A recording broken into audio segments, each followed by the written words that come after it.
بسم اللہ الرحمن الرحیم احسب الناس ان يتركوا ان يقولوا آمنا وهم لا يفتنون ولقد فتنا الذين من قبلهم وقال وظن داود انما فتنا فاستغفر ربه وخر راكعا واناب.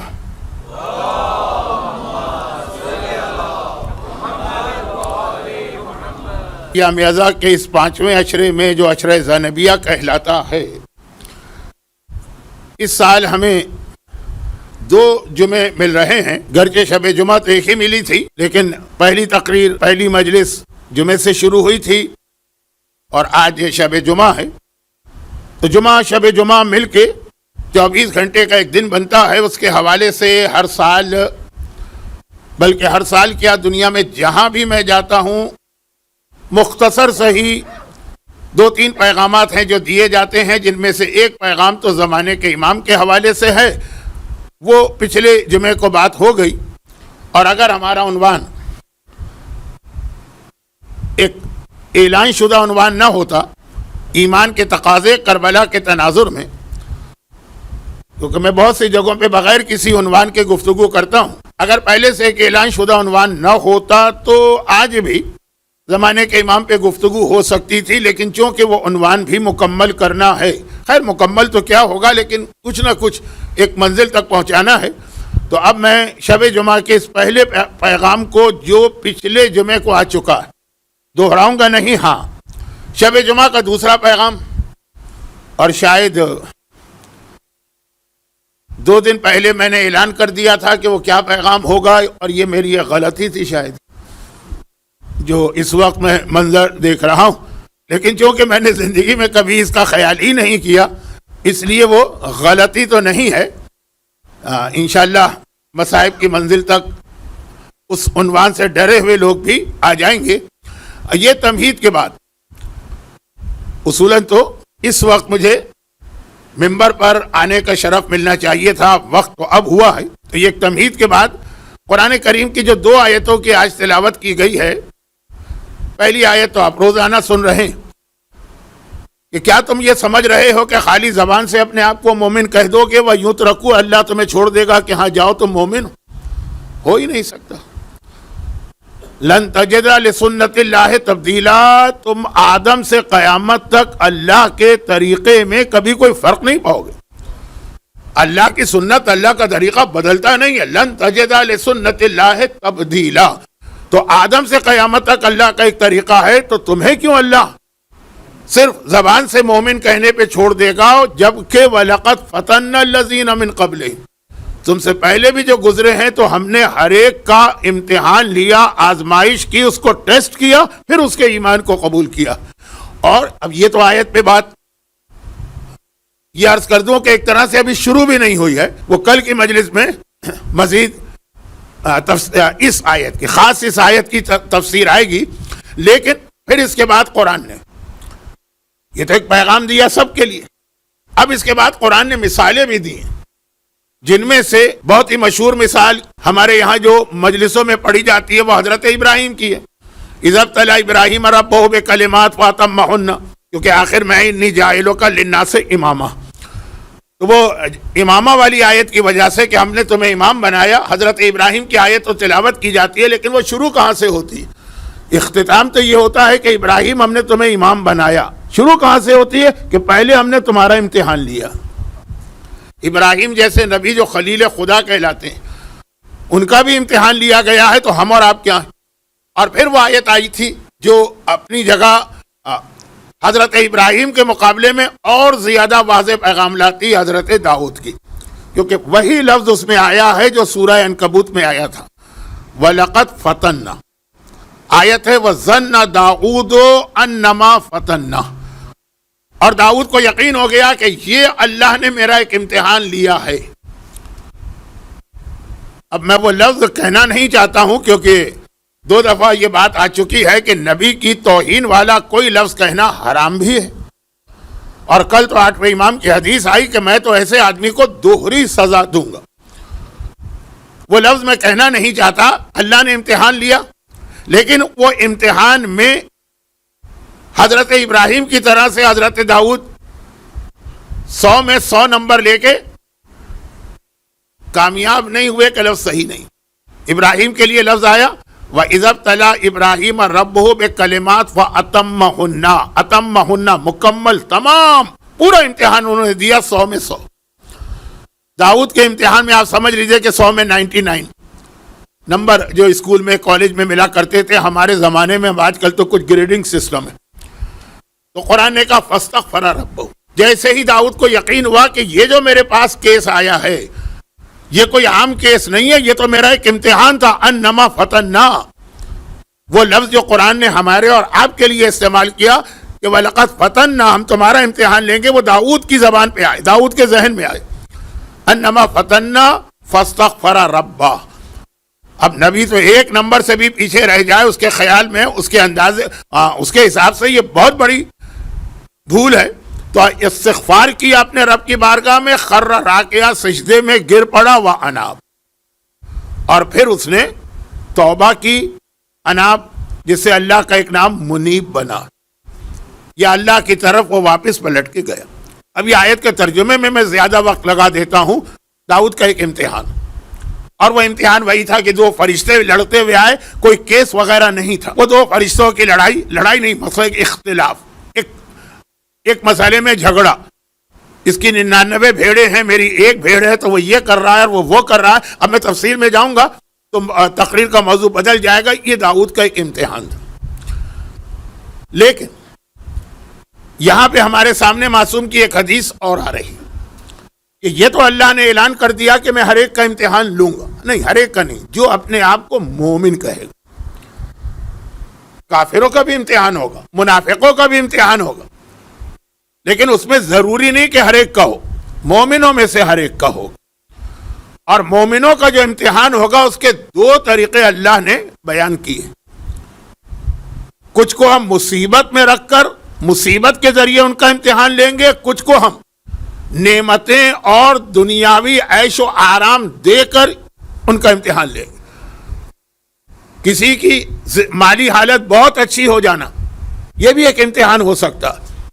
کسی کو بہت اچھی اولاد مل جانا یہ بھی ایک امتحان ہو سکتا ہے. اب یہ چونکہ میں نے کہا کہ یہ باتیں آنے والے کل بیان ہوں گی, آج تو شب جمعہ کی وجہ سے میں اپنے موضوع میں بھی رہوں گا, لیکن شب جمعہ کے دوسرے پیغام پر بھی آپ کی توجہ مبذول کرانا. اور اس امتحان کے حوالے سے کہ مختلف طریقے سے امتحان ہوتے ہیں, کبھی مصیبت کے ذریعے, کبھی نعمت دے کر. چنانچہ جو اولیاء خدا ہیں ان کو جب زیادہ نعمتیں ملتی ہیں تو وہ شکر تو ادا کرتے ہیں, جیسے مصیبتیں آتی ہیں تب بھی وہ شکر ادا کرتے ہیں, لیکن جب نعمتیں ملتی ہیں شکر ادا کرتے ہیں, لیکن ڈرتے بھی ہیں کہ یہ جو ہمیں اتنی نعمتیں مل رہی ہیں کہیں ایسا تو نہیں ہے کہ یہ ہمارا امتحان ہو. اور پھر یہ بات کل ہوگی. اس حوالے سے 8ویں امام کا امتحان بڑا عجیب تھا. آج کی مجلس بھی 8ویں امام کو فوکس کرتے ہوئے جو آج کا موضوع ہے اس کے حوالے سے بات آگے بڑھے گی. 8ویں امام کا امتحان بہت ہی عجیب سا امتحان تھا, اور خود امام معصوم نے, یعنی 8ویں امام نے, امام علی ابن موسیٰ رضا علیہ السلام نے یہ جملہ ارشاد فرمایا. خود 8ویں امام نے جملہ ارشاد فرمایا کہ جو امتحان اللہ نے لیا, میرا امتحان لیا, یہ امتحان صرف اور صرف اور صرف میرے جد رسول خدا کا لیا گیا اور کسی کا نہیں. اور پھر خالی یہ ایک امتحان نہیں تھا, اس سے پہلے ایک امتحان اور تھا. 8ویں امام کی امامت شروع ہوتی ہے 183 ہجرہ میں. اس وقت ایک امتحان لیا جیسے ہی امامت شروع ہوئی. وہ قرآن کریم نے حضرت ابراہیم کے حوالے سے ایک قانون کو طے کر دیا, ایک فارمولہ سیٹ کر دیا کہ جہاں امامت ملے گی تو وہاں پہلے امتحان ہوگا. ایک امتحان اس وقت ہوا, اور اس کے بعد دوسرا امتحان اس وقت ہوا کہ جب امامت کا سلسلہ آگے بڑھا, یعنی 8ویں امام کے ہاں اولاد پیدا ہو گئی جسے 8ویں کے بعد امام بننا ہے. 2 موقع پہ اللہ نے امتحان لیے. پہلا والا امتحان تو کچھ اور معصومین کا بھی لیا گیا. یہ ذرا ہسٹری ہے اور میں اس کی تفصیل میں نہیں جانا چاہتا. ہو سکتا ہے کسی سال اگر اللہ نے زندگی دی تو یہ عشرہ زینبیہ کا موضوع 8ویں امام ہو جائیں, لیکن فی الحال تفصیل میں نہیں جا رہا. وہ امتحان یہی تھا. 7ویں امام 14 سال قید میں رہے تھے. اور جب وہ قید میں تھے تو 8ویں امام ابھی امامت شروع نہیں ہوئی، تو 7ویں امام نے جو ایک امامت کا نظام بنایا تھا، اپنے وکیل، اپنے نمائندے مختلف شہروں اور علاقوں میں، وہ بہت طاقتور ہو گئے، اس لیے کہ جو امام معصوم ان سے حساب کتاب لے سکتا ہے، ان پہ نگرانی کر سکتا ہے، ان کو مانیٹر کر سکتا ہے، وہ تو قید میں۔ تو اب اس میں اگرچہ 15% 20% تو بالکل پکے خالص مومن رہے، 80% کے دل میں لالچ آ گئی، یعنی وہ اتنے طاقتور ہو گئے 7ویں امام کی قید کی وجہ سے۔ اور جب 7ویں امام کی شہادت ہوئی، اب پتا چلا کہ 8واں تو ہے، وہ قید میں نہیں، اور وہ ہر چیز کے بارے میں سوال کرے گا، انہوں نے 8ویں کی امامت کا انکار کر دیا۔ اب یہ 2 امام ایسے ہیں جن کی امامت کا انکار، دیکھیں ہر امام کی امامت کا تو زمانے والوں نے انکار کیا، مگر یہ 2 امام ایسے ہیں جن کی امامت کا جب انکار کیا گیا تو جو عام شیعہ تھے نا وہ بہت کنفیوز ہو گئے۔ ایک خود 7ویں امام، کیونکہ 7ویں امام کی امامت کی مخالفت کرنے والوں میں ان کے اپنے بھائی شامل ہیں۔ اب اگر بڑا بھائی کہہ رہا ہے کہ میرا چھوٹا بھائی تو امام ہے ہی نہیں، یہ غلط دعویٰ کر رہا، نعوذ باللہ نعوذ باللہ نعوذ باللہ، یہ جھوٹ بول رہا۔ تو اب جب خود اسی خاندان کا بڑا جو سربراہ ہے وہ یہ بات کہہ رہا ہو، بھئی ایک دشمن اہل بیت یہ بات کہے کہ میں ان کی امامت کو نہیں مانتا ہوں، جیسے مولا کی امامت کا انکار کرنے والے، وہ پھر بھی آدمی پہچان لیتا ہے کہ جو انکار کر رہا ہے وہ خود کیا ہے کہ ہم اس کی بات پہ توجہ دیں، لیکن یہاں 7ویں امام کی امامت کا انکار تو چھٹے امام کے بڑے بیٹے کر رہے ہیں۔ اور عرب ماحول میں ولد اکبر کی اہمیت تو ویسے ہی بہت ہوتی، اور اسلام میں بھی بڑے بیٹے کا ایک خاص اسٹیٹس تو ہے، باپ کی قضا نماز، باپ کی قضا روزے اس پہ آتے ہیں، اور اس کے بدلے میں اسے باپ کی میراث میں سے کچھ زیادہ حصہ ملتا ہے دوسرے بھائیوں کے مقابلے میں، اور وہ بڑا بیٹا یہ کہہ رہا۔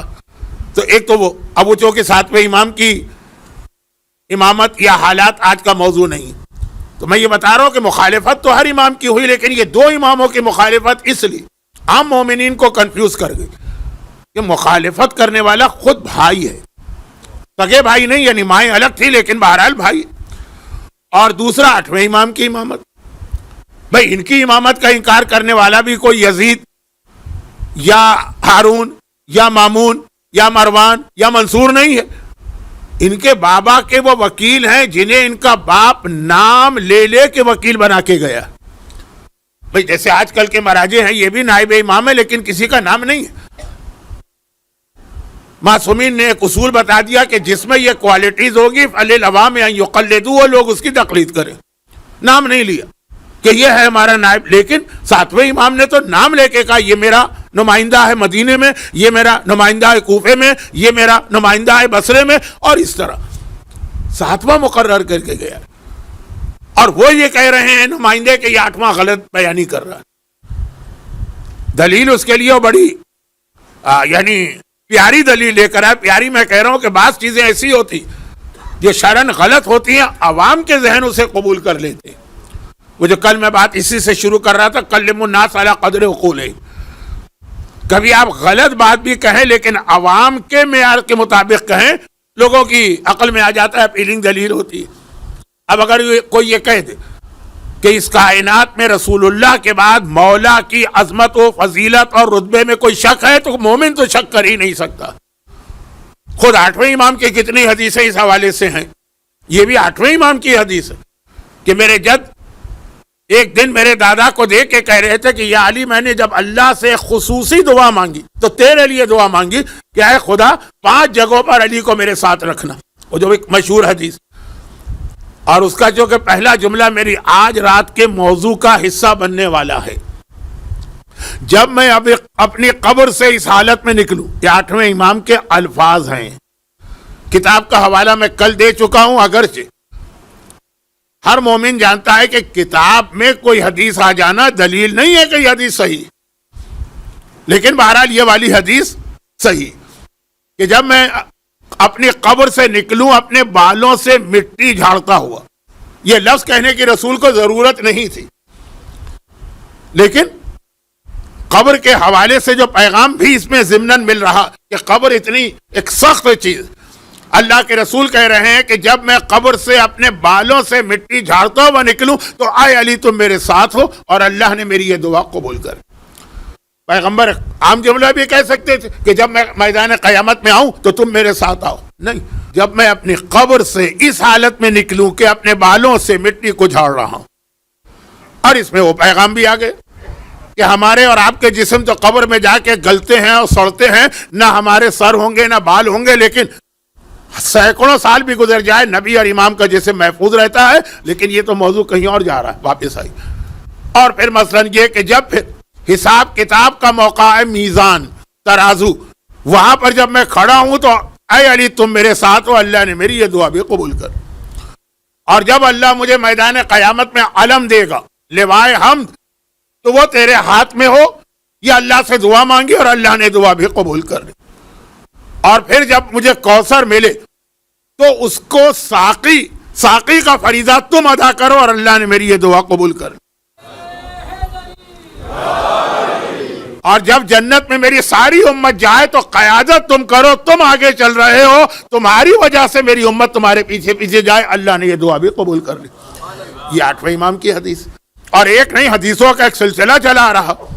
وہ بھی 8ویں امام کی حدیث تھی جو کل میں نے وقت کی کمی کی وجہ سے روک دی، وہ بھی بہت مشہور حدیث. ایسی بہت ساری حدیثیں ہیں، یہ تو پورا ایک، جیسا میں نے کہا، ایک اشرہ ہو سکتا ہے 8ویں امام کی زبان سے اپنے دادا علی کے وہ فضائل جو پیغمبر نے بیان کیے ہیں، اس میں یہ ایک حدیث بھی. اور یہ حدیث میں بھی میں ایک وضاحت کل کر چکا ہوں، ایک وضاحت میں نے آج تقریر کے شروع میں کر دی، وضاحت نہیں کی، اشارہ کیا. کل میں نے کیا عرض کیا تھا کہ بعض اوقات دو معصومین اس طرح بات کرتے ہیں کہ ہم کو ایسا لگتا ہے کہ ایک تو جانتا ہے چیزوں کو، دوسرا نہیں جانتا. اور پھر میں نے رسول خدا کی مثال دی کہ سفر معراج میں جبرائیل سے پوچھ رہے ہیں کہ یہ کیا ہے، یہ کیا، بات کل آ چکی. اور آج حضرت داؤد کا واقعہ، دو فرشتے ہیں، دونوں کو پتا ہے حقیقت کیا، بلکہ یہ کہیے کہ کوئی کیس ہے ہی نہیں. بھئی فرشتوں کے پاس بھیڑ بکریاں نہیں ہوتی. سورہ سورہ 7 یہ اس کا پورا اس میں واقعہ، دو فرشتے لڑتے ہوئے آ رہے ہیں کہ میرے، ایک کہتا ہے میرے 99 بکریاں ہیں، بھیڑیں ناجا بھیڑیں، اور دوسرا کہتا ہے میری ایک بھیڑ ہے اور یہ میرا بھائی، ہم دونوں بھائی ہیں، یہ میری بھیڑ پہ قبضہ کرنا چاہتا ہے، نہ اس کے پاس کوئی بھیڑ ہے نہ اس کے پاس کوئی بھیڑ. لیکن فرشتے اس طرح سے آ رہے ہیں کہ جیسے واقعاً کوئی ایک سیریس کیس ہے، کیونکہ مسئلہ وہاں داؤد کا امتحان تھا. تو یہ ایک طریقہ ہوتا ہے. رسول یہ 8ویں امام فرما رہے ہیں. اچھا، یہ جو حدیث ہے 8ویں امام کی، یہ والی، یہ حدیث بھی تقریباً اسی انداز کی ہے. اور اس کے بعد جو اب حدیث میں پڑھوں گا آج کی رات کی وجہ سے، شب جمعہ 2 راتیں پہلے جو میں اعلان کر چکا تھا، وہ حدیث بھی اسی انداز کی ہے جس انداز کی حدیث سلسلۃ الذہب ہے. ہمارے ایک حدیث ہے نا، گولڈن چین، جس کے بارے میں کہا جاتا ہے کہ خود حدیث کا پیغام جتنا اہم ہے اتنا ہی اہم جو ہے اس کے راویوں کے نام ہے.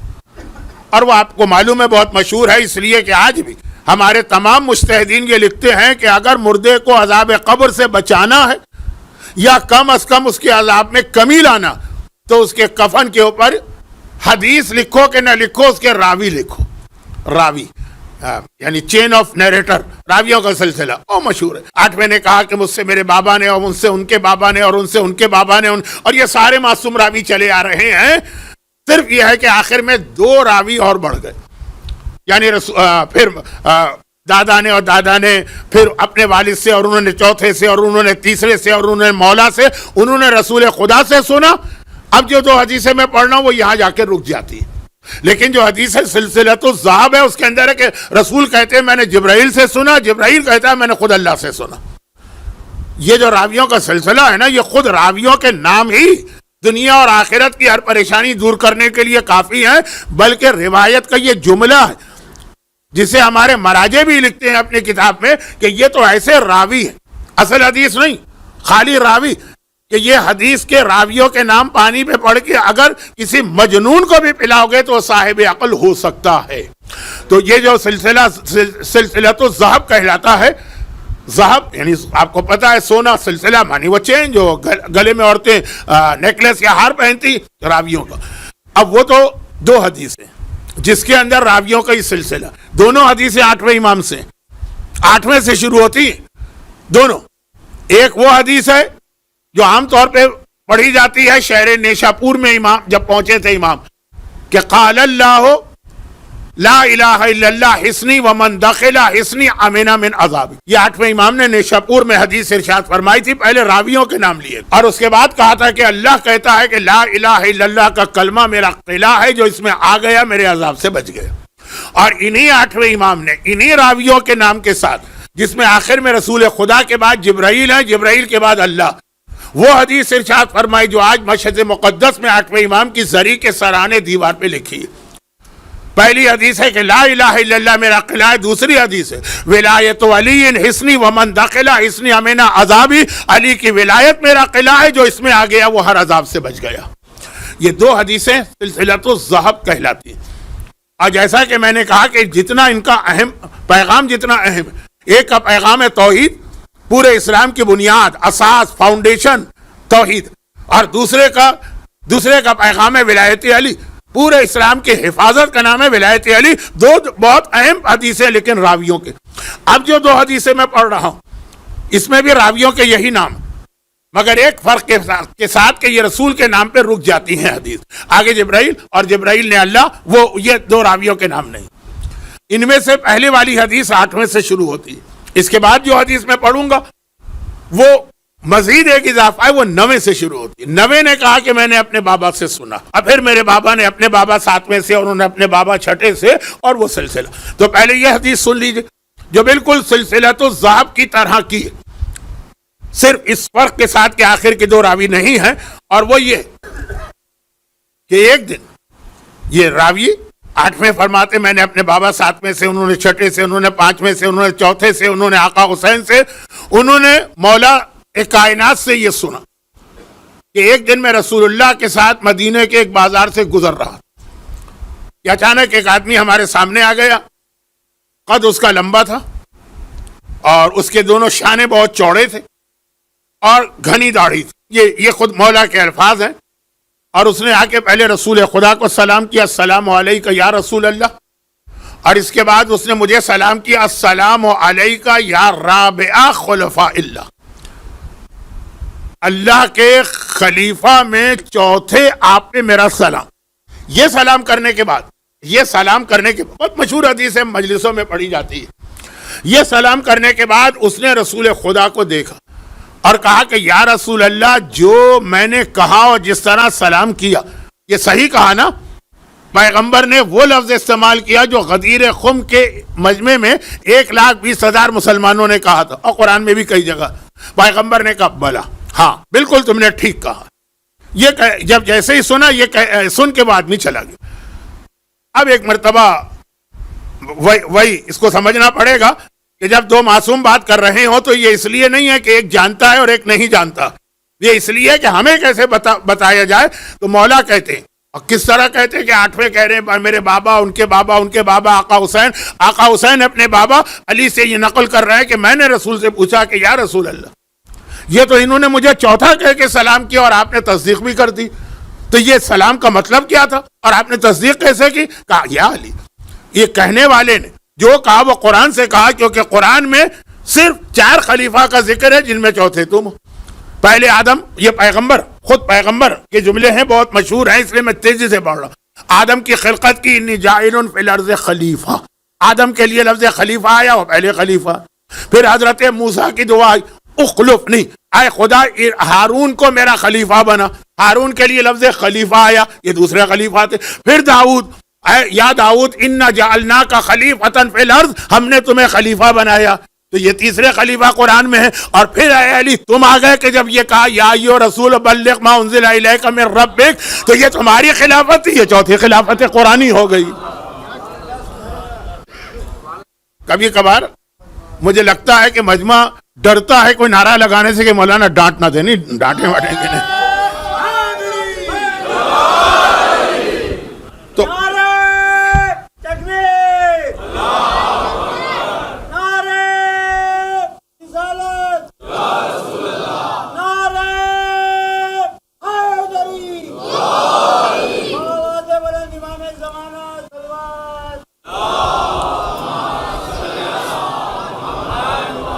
تو یہ حدیث تو آپ نے بہت سنی ہے کہ قرآن میں 4 ہی خلیفہ آئے ہیں اور اس اعتبار سے چوتھے ہیں، لیکن یہ پوری روایت بازار مدینہ کے واقعے سے آخری جملے تک جو ابھی نہیں آیا، آخری جملہ ابھی نہیں آیا، تو جس وقت مولا نے کہا کہ یا رسول اللہ یہ تو مجھے چوتھا کہہ کر گیا اور آپ نے تصدیق بھی کر دی، تو کیا ہے؟ تو پیغمبر نے پہلے بتایا۔ اچھا یہ ایسا تو نہیں ہے نا کہ ہم اور آپ قرآن جانتے اور مولا نہ جانتے ہو، یہ پیغام ہم تک کیسے پہنچتا؟ اس لیے سوال کیا۔ پھر رسول نے کہا کہ اے علی تم نے پہچانا یہ کون تھا؟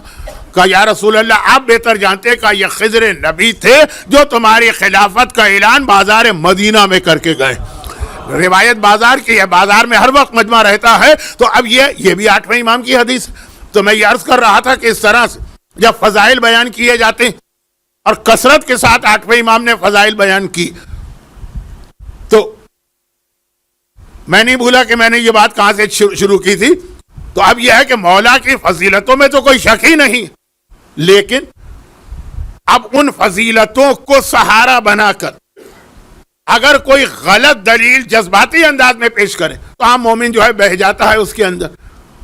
کلم الناس علی قدر عقولہم، لوگوں سے ان کی عقل کے مطابق بات کرو۔ پیغام تو دیا جا رہا ہے ہمیں اور آپ کو، لیکن فائدہ اٹھاتا ہے شیطان بھی۔ اب یہ کہا جائے دیکھو علی اتنے افضل ہے، علی کی یہ عظمت، علی سے بڑا کوئی ہے نہیں، علی کے بغیر کوئی عبادت قبول نہیں، تو یہ کیسے ہو سکتا ہے کہ نماز بغیر ذکر علی کی اور اس کے بعد پہ نماز میں تبدیلیاں کی جائیں؟ تو اب یہ جذباتی دلیل ہے، جذباتی دلیل ہے، اور مومنین کرام کے اس جذبے اور اس عقیدے اور اس محبت علی کی وجہ سے اس طرح بنا دی گئی ہے کہ بہت سے لوگ سوچے سمجھے بغیر اس کو قبول کر لیتے ہیں۔ میں اس کی تفصیل میں نہیں جا رہا، لیکن عرض کر رہا ہوں کہ اسی انداز کی باتیں 8ویں امام کی امامت کے شروع میں ہوں، اور وہی میں اکثر کہتا ہوں کیونکہ 2 امام ایسے ہیں جن کے وقت یہ دلیل استعمال ہوئی، ایک چوتھے امام ایک 8ویں امام۔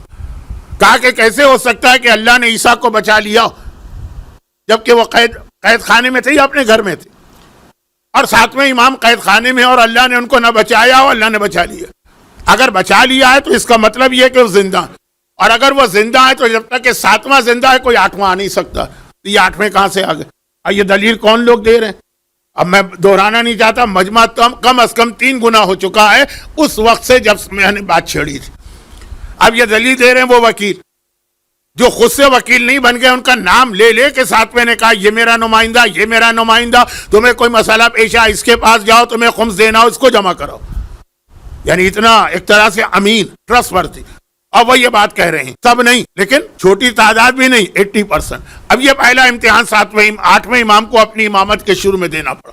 بابا وکیل جو عمر میں بھی 7ویں امام سے بڑے، اور معصومین عموماً اپنے باپ کے اصحاب کو چچا کہہ کے خطاب کرتے ہیں، جن کو آج تک 8ویں امام چچا کہا کرتے، اور وہ یہ کہہ رہے ہیں، وہاں بھائی کہہ رہے ہیں، جو شروع میں بات آ گئی ہے، وقت نہیں ہے کہ دہراؤں، اور یہاں جن کو چچا کہہ رہے ہیں وہ کہہ رہے ہیں کہ یہ امام ہے ہی نہیں۔ یہ پہلا امتحان دیا۔ پھر کس طرح سے 8ویں امام نے اس مسئلے کو حل کیا وہ ایک لمبی بحث ہے، لیکن بہرحال آخر میں حل ہو گئے۔ لیکن جیسے ہی وہ مسئلہ حل ہوا، ایک دوسرا امتحان شروع ہو گیا، اور یہ دوسرا امتحان اس لیے اور زیادہ خطرناک ہو گیا کہ یہ گھر والوں کی طرف سے شروع ہوا۔ وہی جو میں نے کہا کہ جب بھائی بھائی کے خلاف ہو جائے، سگے بھائی یا سوتیلے لیکن خونی رشتہ دار والے بھائی، وہ 8ویں امام کے ساتھ مسئلہ پیش آیا۔ جب 9ویں امام پیدا ہو گئے، اس وقت 8ویں کی عمر ہو گئی تھی 45 سال۔ اہل بیت کے گھرانے میں 45 سال تک پہنچتے پہنچتے تو انا اعطینا کل کوثر کا وعدہ کثرتی اولاد کی شکل میں نظر آنے لگتا۔ اب 45 سال کی عمر تک 8ویں کے یہاں کوئی اولاد نہیں۔ اب جب اولاد نہیں ہے، اور یہ جملہ میں اس لیے کہہ دوں کہ اس کے حوالے سے بھی ہمارے ذہن میں معصومین کی زندگی کا ایک بڑا غلط کنسپٹ، وہ فاقے کر کے زندگی گزارتے تھے لیکن مجبوری کے فاقے نہیں تھے، ان کے پاس کائنات کی ہر نعمت ظاہری طور پر بھی تھی۔ چنانچہ 8ویں امام کی اتنی پراپرٹی تھی اور اتنا بڑا بزنس تھا اور اتنی سواریاں تھیں۔ آج تو فرض کیجیے آپ کسی مومن کے گھر میں جائیں اور 10 گاڑیاں کھڑی ہوں تو آپ حیران ہو جائیں گے۔ وہاں اگر 50 گھوڑے کھڑے ہیں تو سمجھیے 50 گاڑیاں۔ تو اب اتنی پراپرٹی اب تک اولاد نہیں ہوئی، تو اب ان کے دلوں میں لالچ آ گئی جن کو یہ جائیداد مل سکتی ہے۔ اگر کوئی انسان مر جائے، اس کی نہ اولاد ہو نہ والدین، تو جائیداد جاتی ہے بہن بھائیوں کو۔ چھوٹی موٹی رقم تو ہے نہیں کہ آدمی نظر انداز کرے. اب بہن بھائیوں کے دل میں یہ خیال آیا کہ عمر اتنی ہو گئی. آپ دیکھیں گے کہ معصومین کی عمر تقریباً 50 اور 60 کے بیچ میں رہتی تھی. تو اب یہ ہے کہ عمر اتنی ہو گئی ہے کہ عنقریب جو ایک طریقہ چلا آ رہا ہے خاندان امامت میں ایج کا, تو اب عنقریب دنیا سے جانے والے ہیں تو جائیداد ہم کو ملے گی. اور ہو گئے نویں امام دنیا کے سامنے آ گئے. اولاد ہو جائے تو چاہے اکیلی ایک اولاد کیوں نہ ہو, ساری جائیداد اس کی. وہ بھائیوں کی اور بہنوں کی امیدوں پہ پانی پھر گئے. اب خاندان میں اختلاف پڑ گئے. آدھے بھائی اور آدھی بہنوں نے نویں امام کو 8ویں کا بیٹا ماننے سے انکار کر دیا. اب اس میں جو بھائی بہنوں کی بات ہو رہی ہے, کس کے بھائی بہن 8ویں کے, اس میں معصومہ قم جیسی صاحب فضیلت خاتون بھی ہے. تو ایک وہ گروہ بن گیا بھائی بہنوں میں جو مکمل 8ویں امام کے ساتھ. لیکن بھائی بہنوں کی زیادہ تعداد, ایک آدھ نہیں زیادہ تعداد. وہ جو پراپرٹی کا اور پیسے کا, پیسہ بہت بری چیز ہے. آدمی یعنی بھائی بھائی کے درمیان تلوار چل جاتی. بلکہ تو ایسے کیسز بھی آج کل سننے کو آ رہے ہیں پاکستان میں کہ بیٹے باپ کو قتل کر دیتے ہیں کہ بڑے میاں کسی طرح ٹلتے ہی نہیں ہے, کب ملے گی ہمیں جائیداد جب ہم خود بوڑھے ہو جائیں گے.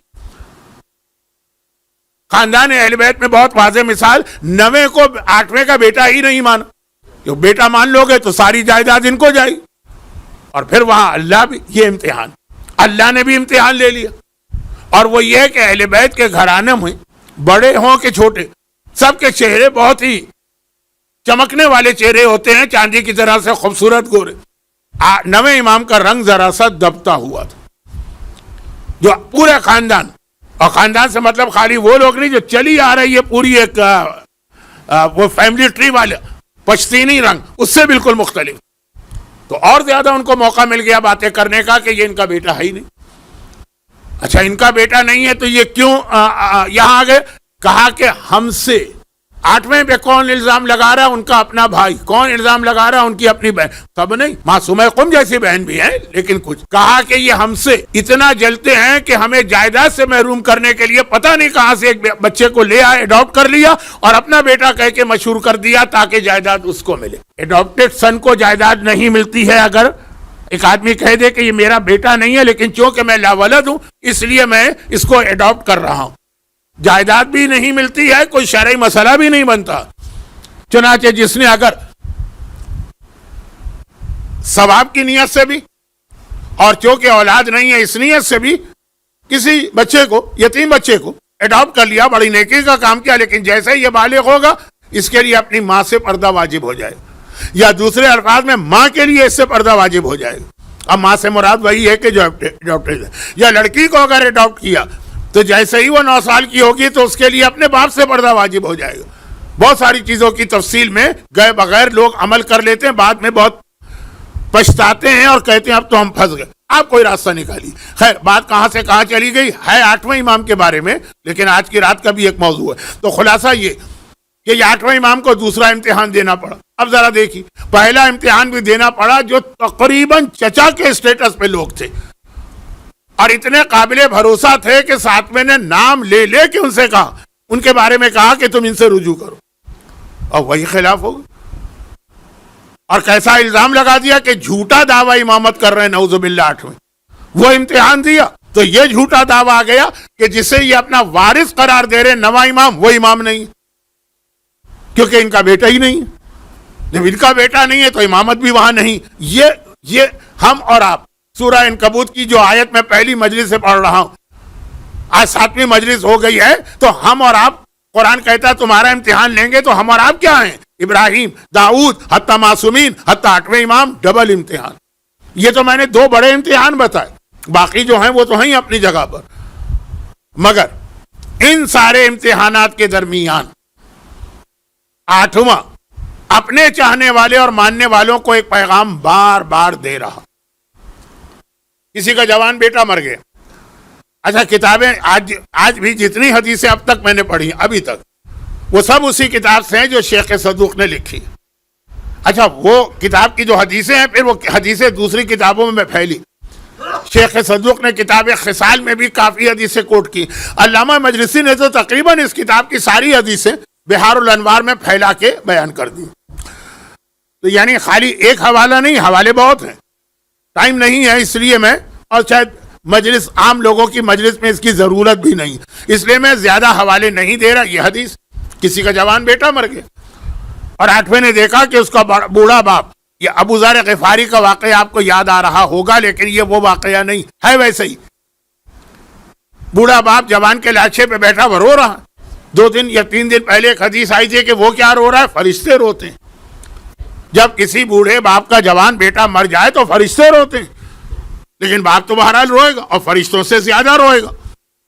اور امام نے اس کو دیکھ کر کہا اس پر رو رہا، اور اس کا خیال نہیں کرتا کہ جہاں یہ گیا ہے ایک دن تو بھی وہیں پہ جائے گا.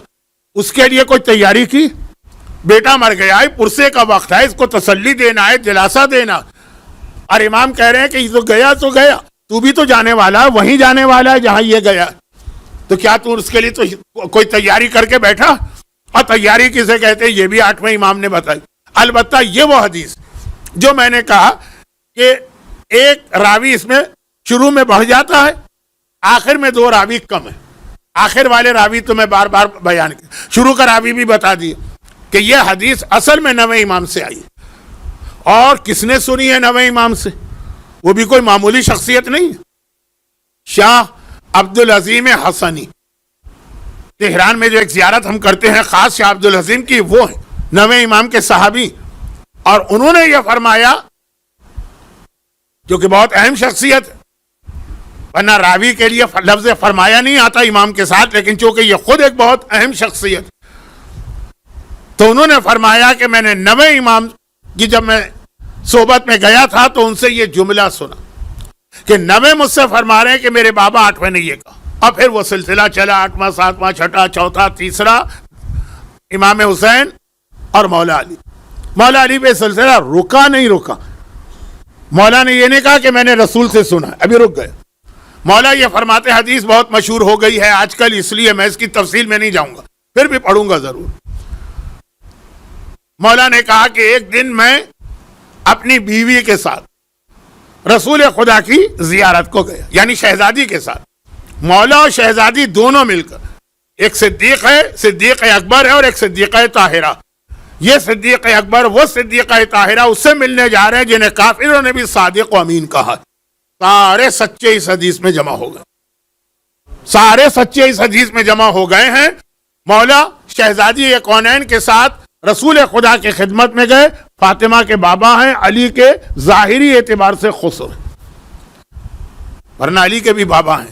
وہ ابو القاسم والا نقطہ جو میں کل بیان کرتے کرتے رک گیا، اور آج بھی رک گیا کیونکہ وقت نہیں ہے. خیر، جب وہاں پہنچے، اب یہ ہمارے ہاں تو بہت ہوتا ہے کہ بیٹیاں اپنے باپ سے ملاقات کے لیے جاتی ہیں، اپنے شوہر کے ساتھ باپ کے سلام کے لیے حاضر ہوتی، عام بیٹیاں بھی. اب شہزادی جو گئی تو دیکھا کہ رسول خدا زمین پہ بیٹھے ہوئے رو رہے ہیں، اور بہت زیادہ رو رہے ہیں، بہت گریہ کر رہے ہیں. عام بیٹی اپنے باپ کی یہ حالت دیکھے، باپ سے ملنے کے لیے جائے، گھر میں پہنچے، دیکھا کہ باپ زمین پہ بیٹھا ہوا رو رہا. کیا حالت ہوگی ایک عام بیٹی؟ بیٹیاں باپ سے زیادہ محبت کرتی ہیں، کوئی اس میں شک ہی نہیں. گھبرا گئی شہزادی. یعنی کائنات کی بڑی سے بڑی مصیبت آ جائے، فاطمہ کبھی نہیں گھبرائیں گی، صابرہ. لیکن باپ کو روتا دیکھے مولا کائنات گھبرا گئے. دونوں نے ایک زبان ہو کے کہا یا رسول اللہ، یہ آپ اس وقت کیوں رو رہے ہیں؟ تب وہ حدیث شروع ہوئی جو شب جمعہ کی وجہ سے میں آج مختصر کر کے اس لیے پڑھ رہا ہوں کہ خواتین ذاکرات نے یہ حدیث عورتوں کو بہت زیادہ سنا دی، اور مرد حضرات بھی سنتے ہیں. پیغمبر نے کہا کہ اے علی اور اے فاطمہ، مجھے اس وقت معراج کا سفر یاد آ رہا، اور اس معراج کے سفر میں نے اپنی امت کی 11 عورتوں کو اس حالت میں دیکھا تھا کہ جب بھی وہ منظر میری آنکھوں کے سامنے آتا ہے میں بے اختیار رونے لگتا ہوں. رو رہے ہیں رسول، خالی حدیث نہیں سنا رہے، روتے ہوئے سنا رہے. شہزادی نے طلب کے کہا تو بابا اپنے امت کی عورتوں کو کس حالت میں دیکھا؟ اب پوری حدیث آپ کو یاد آ گئی، لیکن یہاں پہ دو چھوٹے فارمولے سن لیجئے پھر میں حدیث کو آگے بڑھاؤں گا. پہلا فارمولہ یہ ہے کہ ہمارے اصول سے، ہمارے اصول کا مطلب یہ ہے کہ ہمارے عقیدہ اصول دین شامل ہے کہ اللہ عادل ہے. اور عادل کا مطلب یہ ہے کہ اگر ایک جرم دو آدمیوں نے کیا ہے تو دونوں کو ایک جیسی سزا ملے گی اگر جرم ایک جیسا. یہ ہمارا عقیدہ نہیں ہے جو بعض مسلمانوں کا ہے کہ اللہ قادر مطلق ہے، جو چاہے کر دے. وہ چاہے تو یزید کو بھی جنت میں بھیج سکتا ہے اور چاہے تو، میں نام نہیں لینا چاہتا، بڑی قابل احترام شخصیت کو بھی جہنم میں بھیج دے. وہ اللہ جو چاہے کرے. ہمارے یہاں اللہ عادل ہے. تو ایسا نہیں ہے کہ اس انداز سے اللہ نظام چلائے گا تو جو جرم عورت نے کیا وہی جرم اگر مرد نے کیا تو یہ حدیث مردوں کے لیے. ایک بات. دوسری بات، دوسرا فارمولہ، دیکھیں وقت میں وقت ضائع بھی کر دیتا ہوں، خود میں مانتا ہوں. دوسری بات، مردوں کو تو نہیں کہیں گے ہم، بیٹوں کو جائیداد میں بیٹیوں سے ڈبل حصہ ملتا تو ذمہ داری بھی ڈبل ہوتی ہے، اور شاید اس حوالے سے پھر سزا بھی ڈبل ہو. کئی مسئلے ہیں اسلام کے، چونکہ وقت نہیں ہے تو میں اس کی تفصیل میں نہیں جا رہا، جہاں ایک ہی جرم کی سزا عورت کے لیے کم رکھی ہے، مرد کے لیے زیادہ رکھی. اگر کوئی شخص اسلام لانے کے بعد دوبارہ کفر میں چلا جائے وہ واجب القتل ہے اگر مرد ہے. عورت قتل نہیں ہوگی، وہ جیل میں ڈالی جائے گی. جرم دونوں نے ایک جیسا کیا ہے. اور مثالیں دوں گا تو آج جو اصل موضوع ہے وہ رہ جائے گا. تو اب مرد اگر جائیداد میں ڈبل حصہ لے جاتے ہیں تو امام نے کہا نا کہ ذمہ داریاں بھی ڈبل ہیں. وہ حدیث بھی آپ کو یاد ہے، ابو ہاشم جعفری بہت مشہور صحابی، 11ویں سے نقل کی اور کہا مولا مگر یہی جواب تو چھٹے نے دیا تھا. تب امام نے کہا کہ مجھ میں اور ان میں کیا فرق ہے، جو وہ کہیں گے وہ میں کہتا ہوں، جو میں کہہ رہا ہوں وہی وہ کہیں گے. ایک ہی سوال تھا اور وہ یہ تھا کہ مردوں کو ڈبل حصہ کیوں ملتا ہے. کہا اس لیے کہ نان و نفقے کی ساری ذمہ داری مردوں پر ہے، عورتوں کو بالکل اس سے بری کیا ہوا ہے. تو اگر فیسلٹی زیادہ دی جا رہی ہے تو ذمہ داری بھی زیادہ ہے، تو ہو سکتا ہے کہ جو یہ ہے تو مردوں کو یہ ڈبل سزا ملے. اچھا، اب ایک ضمنی بات سن لیجیے. 8ویں امام کے ایک بھائی ہیں زید، جو تاریخ میں کہلاتے ہیں زید النار. اب آپ کو پتا ہے کہ نار مانے آگ. یہ زید النار کیوں کہلاتے ہیں، اس کی دو وجوہات کتابوں میں. ایک وجہ تو یہ ہے کہ انہوں نے جب مامون رشید کے خلاف اعلان بغاوت کیا تھا، کس زمانے میں جب 8ویں امام آ چکے تھے مرو، مدینہ خالی تھا، انہوں نے مدینے کے اندر امامت کا دعویٰ نہیں کیا، بغاوت کا اعلان کر دیا کہ وہ حکمران ظالم ہے تو میں اس کے خلاف اعلان کر رہا ہوں. اور پھر جتنے بھی مامون کے ماننے والے مدینے میں تھے ان کے گھروں کو آگ لگا دی. تو مشہور ہی ہو گئے زید النار. یا مدینہ ہے یا بصرہ، بہرحال شاید بصرہ ہے، اب کنفیوز ہو رہا ہوں میں، لیکن بہرحال جس شہر میں انہوں نے اپنا موومنٹ شروع کیا پہلا کام یہ کیا کہ عباسیوں کے گھروں کو آگ لگا. تو مشہور ہو گئے آگ والے زید، آگ والے زید، کیونکہ زید نام کے 50 آدمی ایک وقت میں ایک شہر میں رہتے تھے. اچھا، ایک اور وجہ بتائی جاتی ہے کہ نہیں یہ بڑے خوبصورت، ان کا چہرہ جو تھا وہ آگ کی طرح سے چمکتا تھا، اس لیے زید النار. جو بھی ہو، پھر آخر اتنی بڑی حکومت سے ٹکرانا آسان تو نہیں تھا نا، چنانچہ آخر میں گرفتار ہوئے، گرفتار کر کے مرو لائے گئے کیپٹل. مامون نے کہا کہ فرزند رسول یہ آپ کا بھائی ہے، میں اس کے بارے میں کوئی فیصلہ نہیں کرتا، یہ آپ کے حوالے، جو دل چاہے آپ کا آپ کیجئے، چھوڑنا چاہیں چھوڑ دیں، سزا دینا چاہیں سزا دیں، واقعہ لمبا نہ ہو جائے. خلاصہ یہ ہے کہ جب یہ یہاں پہ پہنچے تو یہ شہر والوں کے لیے ایک امام زادہ، 8ویں امام کو دیکھ رہے ہیں، پھر ایک اور امام زادہ آ گئے، بڑی عزت مل رہی، سادات کرام کا ہاتھ چوما جا رہا ہے، لوگ پیر چھوتے ہیں. ہمارے آج بھی سندھ و پنجاب میں کلچر ہے پیر چھونے کا، بڑی عزت مل رہی. اور یہ ہر محفل میں بیٹھ کے کہہ رہے تم لوگ کیا ہو، تم سارے کے سارے امتی ہو، تمہاری تو کوئی حیثیت ہی نہیں ہمارے آگے، ہم رسول کی اولاد ہیں، ہمارے لیے جہنم کی آگ حرام. الگ عقیدت میں سن لیتے ہیں. 8ویں امام کو اطلاع ملی، کہا اچھا اب اگر کہیں یہ بات کہہ رہا ہوں مجھے اسی وقت بتانا. شہر بہت بڑے بڑے نہیں ہوتے تھے پہلے زمانے. مولا آج بھی وہ ایک محفل میں بیٹھے بات کہہ رہے ہیں، 8ویں امام پہنچے اور کتنے غضبناک ہو کے پہنچے. واقعہ اگر میں یہ خود پڑھ رہا ہوتا، آج کا موضوع ہوتا تو تفصیل بتاتا. اور پھر کس طرح ڈانٹا سب کے سامنے اپنے اس بھائی کو، اور کہا جو تم کہہ رہے ہو یہ اسلام نہیں. اسلام کے اندر ان اکرمکم عند اللہ اتقاکم، اللہ کے پاس رتبہ تقوی کا. پھر وہ جملہ کہا آٹھویں امام جو کہتے ہوئے، امام کا جملہ دہراتے ہوئے میرا جسم کانپ اٹھتا، لیکن وہ بات سمجھانے کے لیے کہہ رہے. کہا کہ ہمیں بھی اگر فضیلت ہے تو تقوی سے، اگر کوئی تقوی میں ہم سے آگے نکل جائے، اگر کوئی نکل جائے، جیسے اللہ نے کہا تھا نا موسیٰ اگر یہ پہاڑ رک جائے تو تم مجھے دیکھ سکتے ہو. اللہ کو کوئی دیکھ ہی نہیں سکتا، وہ پہاڑ روک نہیں سکتا. کہا اگر تقوی میں کوئی مجھ سے آگے نکل جائے تو مجھ سے زیادہ صاحب فضیلت بنے گا. یہ تم کیا عقیدہ پھیلا رہے ہو کہ ہم کچھ بھی کریں، امام کی اولاد ہیں تو جہنم کی آگ ہم پر حرام ہے. یہ رتبہ صرف امام کی اس اولاد پر ہے جو معصوم ہے اور جناب زینب کا نام لیا یا ان کی طرح سے. تم اس میں نہیں آتے ہو. اور یہ بھی یاد رکھو کہ اگر تم کوئی نیکی کرو گے تو اللہ تمہیں دوگنا اجر دے گا، کیونکہ تم نے ایک تو نیکی کی، پھر پیغمبر کی عزت بچائی. اور اگر گناہ کرو گے تو اللہ تمہیں ڈبل عذاب دے گا. ایک تو تم نے گناہ کیا ہے، پھر تم نے پیغمبر کی عزت کو ختم کیا. ایک عام آدمی یہ برداشت نہیں کر سکتا کوئی مجھے دیکھ کر کہے اچھا مولانا صاحب آپ کا بیٹا تو شرابی، یہ عام آدمی کا بیٹا شرابی اور میرا بیٹا شرابی ہو، بہت فرق ہو جاتا. کس طرح ڈاٹا کہ ڈبل سزا. اب آئیے اصل حدیث کی وضاحت میں 2-3 باتیں تھی، کیونکہ جب یہ حدیثیں پڑھی جاتی ہیں مرد بہت خوش ہو جاتے ہیں اور اس کے بعد گھر جا کے اپنی بیویوں سے ٹونٹنگ شروع کر دیتے. اچھا مومن کا مذاق تو چل جائے گا، مذاق سے زیادہ پیغمبر نے کہا بیٹی فاطمہ میں نے معراج کی رات دیکھا کہ میری امت کی کچھ عورتیں ہیں جنہیں ان کے بالوں سے باندھ کر لٹکایا گیا ہے اور وہ چیخ و پکار کر رہی ہیں. بال کھینچے نا، وگ نہ لگی ہو ورنہ آپ کے ہاتھ میں آ جائے گی، لیکن اگر اصلی بال ہے اور وہ کھینچا جائے بالوں سے باندھا گیا. اور میں نے دیکھا میری امت کی کچھ عورتیں ہیں جن کی زبان میں سوراخ کر کے اس میں رسی سے ان کو باندھ کے لٹکائے گئے زبان سے. اور کچھ عورتوں کو میں نے دیکھا ان کے سینے سے باندھ کے لٹکایا گیا. اور کچھ عورتوں کو میں نے دیکھا کہ انہیں اس طرح لٹکایا گیا ہے کہ ان کا آدھا جسم پیر وہ جہنم کے کنویں کے اندر جا رہے ہیں، وہ جل رہی ہیں. پیغمبر نے تفصیل بھی بتائی، لیکن اس وقت تفصیل بتانے کا وقت نہیں رہا. ایسا نہیں ہے کہ میں مجمع سے ڈر کے یہ چیزیں چھوڑ رہا ہوں، نہیں، یہ تو میری زندگی بھر کی محنتوں کا خلاصہ ہے. وقت آج نہیں رہا. اور پھر بیٹی میں نے دیکھا کہ ایک عورت ایسی کہ جسے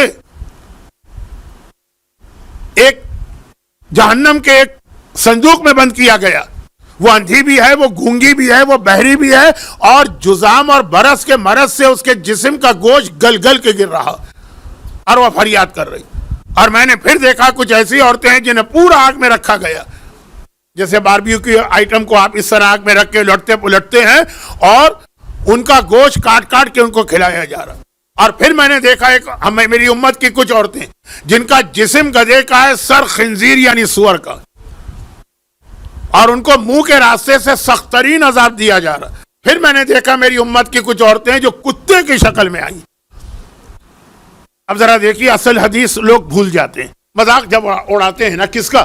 بظاہر میرا مذاق اڑاتے ہیں، اصل میں امام کا مذاق اڑا رہے ہیں، رسول اللہ کا مذاق اڑا رہے ہیں جو یہ حدیث بیان کرتے ہوئے رو رہے ہیں. یہ جگہ نہیں مولانا کتا نہیں کہا ہوگا، پیغمبر نے کتیا کہا ہوگا. دیکھیے اب یہ اردو زبان کی اصلاح نہیں کر رہے ہیں، وہ پوری حدیث اور رسول خدا اور شہزادی فاطمہ کا مذاق اڑا رہے ہیں. پیغمبر نے کہا کچھ عورتوں کو دیکھا کتے کی شکل میں آئیں اور ان کے جسم میں ایک طرف سے آگ داخل کر کے دوسری طرف سے نکالی جا رہی اور پورا جسم ان کا اندر سے جل رہا. کہاں تو رسول رو رہے تھے اور کہاں مولا کائنات اور شہزادی دونوں پیغمبر کے ساتھ بیٹھ کر یہ بھی رونے لگے. وہ یاد ہے نا آپ کو، وہ بڑھیا رو رہی تھی تو وہ نابینا آئے تو انہوں نے کہا میں تمہاری مدد کروں گا، تو وہ بھی رونے لگے. تو بلال آئے تو کہا میں تمہاری مدد کروں گا، بلال بھی رونے لگے. وہ واقعہ ذرا مذاق والا ہے، یہ واقعہ بہت سیریس. اور روتے روتے شہزادی نے کہا، عورتوں کا تذکرہ ہے نا تو طلب کے سیدہ نساء عالمین، عورتوں کی سردار، بابا آخر یہ ہوا کیسے؟ اس میں 2-3 چیزیں میں نے اس لیے چھوڑ دی کہ وہ بچے بھی مجلس میں بیٹھے ہیں، ممبر کی تہذیب بھی ہے، وہ بتانا مناسب نہیں. کہا جو عورت بالوں سے باندھ کے لٹکائی گئی تھی یہ وہ تھی جو نامحرم سے اپنے بال نہیں چھپاتی. نہیں چھپاؤ. کتنے سال؟ 50 سال، 60 سال، 70 سال، 80 سال ہی تو تمہاری عمر ہوگی. بھئی 70 سال کے بعد تو عورت پر بالوں کا پردہ بھی معاف ہو جاتا، وہ اب بال کھول سکتی. اور 9 سال کی عمر سے شروع ہوتا ہے 50-55 سال کے مزے کے لیے. اب پتہ نہیں اس میں کیا مزہ ہے. مزے کے لیے جو لاکھوں سال کے عذاب کو برداشت کرے اس سے زیادہ احمق بے وقوف، یا قرآن کے الفاظ میں ان الانسان لفی خسر، گھاٹے والا سودا اور کیا ہوگا. نہ محرم سے بال نہیں چھپانا. اور جو عورت اپنی زبان کے ذریعے سے لٹکائی گئی تھی، یہ وہ عورت تھی جو اپنی زبان سے اپنے شوہر کو اذیت و تکلیف دیتی تھی. ہمارے یہاں پاکستان اور انڈیا کے بعض علاقوں میں رواج، سب جگہ نہیں، شریف گھرانوں میں کبھی یہ نہیں ہوتا، لیکن بعض علاقوں میں رواج کہ شوہر بیوی کو مارنا اپنا حق سمجھتا ہے، اور بیویاں شوہر سے مار کھانا بھی اپنی ذمہ داریوں میں سمجھتی ہیں. یہ میں کیوں کہہ رہا ہوں؟ اس لیے کہ میں خواتین کا درس دے رہا تھا، شہر کا نام بھی نہیں لیتا. 15-20 عورتیں انہوں نے مجھ سے کہا مولانا آپ رات کو مجلس بھی پڑھتے ہیں، خواتین کے درس تو دن کو ہوتے ہیں، آج مجلس میں ضرور پڑھیے گا، ہمارے شوہروں کو بتائیے گا بے شک ہمیں مارے لیکن اتنا نہ مارے، ذرا کم مارا کر. میں نے کہا اس کے لیے تو ہاتھ لگانا بھی حرام ہے، لیکن وہ اس طرح مجھ سے کہہ رہی جیسے یہ تو طے شدہ بات ہے کہ شوہر کو اختیار ہے کہ ذرا سی بات ہو بیوی کو اس نے ایک تھپڑ جڑا اور مارا. یہ عورتیں کہہ رہی ہیں یہ سمجھ کے کہ یہ تو اسلام میں شاید آ گیا ہے حکم، حرام ہے حرام. اگر اس طرح سے بھی ہاتھ لگا کہ اس کی کھال کا رنگ بدل گیا تو دیت واجب، اور ذرا جا کے دیکھیے دیت کی مقدار کیا ہوتی. لیکن مسئلہ یہ ہے کہ مرد کا ہاتھ کب اٹھتا ہے؟ جب عورت کی زبان نہیں رکی. یہ زبان شوہر کو اذیت دینے والی عورتیں، کہا کہ ٹھیک ہے وہی بات، کتنے سال زبان کا مزہ چکھا، 50 سال 60 سال 70 سال 80 سال، اور اس کے بعد اس کی سزا کتنی؟ کم سے کم جو ہے مرنے سے لے کے قیامت تک. اب یہ قیامت کی بات چھوڑیے، وہ تو بات کا مسئلہ ہے. اور حدیث رسول روتے ہوئے سنا رہے ہیں، شہزادی روتے ہوئے سن رہی، اور وہ عورت کے جسے سینے سے باندھ کے لٹکایا گیا یہ اپنے شوہر کا حق ادا نہیں کرتی، وہ والا حق جس کے لیے شادی کی جاتی. اور وہ عورت جسے آدھے جسم پاؤں سمیت جہنم کے کنویں میں رکھا گیا، یہ وہ ہے جو بغیر شوہر کی اجازت کے گھر سے باہر جاتی. شریعت کے کتنے ہی مسئلے اجتہاد ہو رہا ہے، مجتہدین کے فتوے ہیں، بدل رہے ہیں. آپ نے 50 سال پہلے کچھ سنا، آج کچھ سنا. اس مسئلے میں کوئی تبدیلی نہیں. بغیر اجازت کے شادی شدہ عورت کے لیے گھر سے نکلنا حرام. اجازت مینس شوہر کی اجازت. اور وہ عورت کہ جسے آگ کے پورے صندوق میں بند کیا گیا، لفظ تھا جہنم کا صندوق. جہنم کا صندوق آگ سے بنایا جاتا. جہنم میں آگ ہی تو ملتی ہے، اور کیا ملے گی؟ کس چیز سے بنائیں گے؟ جس چیز سے بنائیں گے وہ جہنم میں پگھل کے رہ جائے گی. آگ کا صندوق اس میں بند کیا ہے، گونگی بھی ہے، بہری بھی ہے، اندھی بھی ہے، اور یہ سارا، اور سانپ اور بچھو بھی اس کے اوپر مسلط اس صندوق کے اندر. کا یہ وہ عورت ہے جو اپنے غسل صحیح نہیں کرتی تھی، گندی رہا کرتی تھی، اور غسل صحیح نہ ہونے کی بنا پہ نمازیں بھی اس کی غلط تھی، اور یہ نمازوں میں لاپرواہ بھی تھی. اب اگر یہی کام مرد کر رہا ہے تو یہی سزا اس کو بھی ملے گی. اور بیٹی فاطمہ وہ عورت جس کے جسم میں آگ داخل کی جا رہی ہے اور منہ سے اور اس کے پہلوؤں کا گوشت کاٹ کاٹ کے اس کو کھلایا جا رہا. یہ وہ عورت ہے جو اپنے پڑوسیوں کے لیے تکلیف کا باعث بنتی. پڑوسی پڑوسی پڑوسی 3 دن موضوع یہ رہا، اگرچہ پوری مجلس نہیں تھی لیکن بہرحال موضوع رہا. اور وہ عورت جس کا جسم گدھے کا تھا اور سر اس کا خنزیر کا تھا، اور اس کے سر پہ سینکڑوں عذاب آ رہے تھے، یہ وہ عورت تھی جو دوسروں سے حسد کیا کرتی تھی اور نمامہ تھی. حاسدہ و نمامہ، یہ میں نے کہا کہ پیغمبر ہی کا لفظ عربی کا سنا دو. حاسدہ، حسد کرنے والی. عورتوں میں بہت جیلسی ہوتی، اس نے وہ کپڑے پہنے تو میں کیوں نہ پہنوں. کپڑے اس عورت نے پہنے شامت آپ کی آتی، کیونکہ خریدنا تو آپ کو ہی ہے نا. اس نے وہ زیور پہنا تو میرے پاس کیوں نہ ہو. اچھا یہاں تک کی بات تو ٹھیک ہے، لیکن جب حسد اس میں آتا، یہاں تک تو حسد نہیں لیکن حسد. اب یہ حسد اتنا بڑا موضوع ہے کہ میرے پاس آج تو وقت نہیں، آج شب جمعہ قبر کو یاد کرنے کی رات ہے، یہ ہوگا قبر. اور نمام ہے، نمام مانے چغل خور، ادھر کی بات ادھر لگانا، ادھر کی بات ادھر لگانا. تو وہ جو ایک اردو کا بہت عامیانہ سا محاورہ، یعنی ذرا سلینگ، چوٹی آئی چیز چھپاؤ، لتری آئی بات چھپاؤ. چور آئے تو چیزوں کو چھپا لو ورنہ غائب. اور لتری جو ہے نا وہ بہت پرانی اردو ہو گئی ہے. ادھر کی بات ادھر، ادھر کی بات ادھر، بات چھپاؤ، چھپاؤ کہ نہ چھپاؤ، لیکن گدھے کا جسم ہوگا، سور کا سر ہوگا، ایک کتے کے بارے میں کہا جاتا ہے کہ وہ پھر بھی جنت میں چلا جائے گا، اصحاب کہف کا، لیکن سور تو کوئی بھی جنت میں نہیں جائے گا، یہ تو طے شدہ بات کا۔ یہ وہ عورت، میں یہ نہیں کہہ رہا ہوں کہ قیامت میں بھی یہ اسی طرح سے آئے گی، وہ تو قبر کے عذاب کے بعد ہو سکتا ہے کہ اس کو معافی مل جائے۔ اور وہ عورت جو کتے کی شکل میں لائی گئی اور جسم کے ایک حصے میں آگ داخل کر کے دوسرے حصے سے نکالی جا رہی، یہ وہ عورت ہے جو گانے بجانے کا کام کرتی ہے اور گانے بجانے کی محفلوں میں شریک ہوتی ہے۔ اور اس وقت بھی شہزادی نے روتے ہوئے کہا کہ بابا کتنی بد نصیب اور بدقسمت وہ عورت جو آپ کا کلمہ پڑھ کے بھی اس عذاب میں مبتلا ہو، جسے رحمت اللہ للعالمین مل جائے، جسے شفیع المذنبین مل جائے، اور پھر بھی اس کے اوپر یہ عذاب آ جائے۔ جیسے امام نے کہا کتنا بدقسمت ہے جسے رمضان مل گیا اور اپنے آپ کو معاف نہیں کرا سکا، کتنا بد نصیب ہے جسے حج کا عرفات مل گیا اور اپنے آپ کو معاف نہ کرا سکا، اور ان سب سے زیادہ بد نصیب ہے جسے رحمت للعالمین کی نبوت اور رسالت ملی، شفیع المذنبین کا کلمہ ملا، اور پھر بھی وہ اپنی حرکتیں بدلنے کو تیار نہیں۔ یہ والی حدیث شاہ عبدالعظیم حسنی نے، جن کی زیارت آپ تہران میں کرتے ہیں، 9ویں امام سے سنی، جنہوں نے 8ویں سے سنی، اور 8ویں نے سلسلہ پہنچایا اپنے دادا علی تک، اور میرے مولا نے کہا کہ میں نے اور فاطمہ نے براہ راست رسول خدا سے سنا۔ لیکن جس آیت سے میں نے مجلس شروع کی تھی، فاستغفر ربہ وخر راکعا واناب، قرآن نے کہا استغفار کیا، سجدے میں گر گیا، اپنی غلطی مان لی۔ جب تک کہ آدمی زندہ ہے توبہ کا دروازہ کھلا، ہر شب جمعہ آپ کو یہ یاد دلاتا۔ اب یہاں وقت بہت کم رہ گیا ہے، لیکن چونکہ مجھے 7-8 منٹ زیادہ پڑھنے کا موقع مل رہا ہے، کوئی ایسی پابندی نہیں ہے، تو ایک چھوٹی سی بات اور سن لی۔ اب یہ عذاب خدا، لیکن اس سے بچنے کے طریقے بھی ہمیں بتائے گئے۔ اچھا پہلے ایک بات تو سن لیجیے، ایک اور اس سے ریلیٹڈ بہت اہم بات، اور وہ یہ ہے کہ نجف وادی السلام کا قبرستان، وہاں جو آدمی دفن ہوتا ہے عذاب خدا سے بچ جاتا ہے۔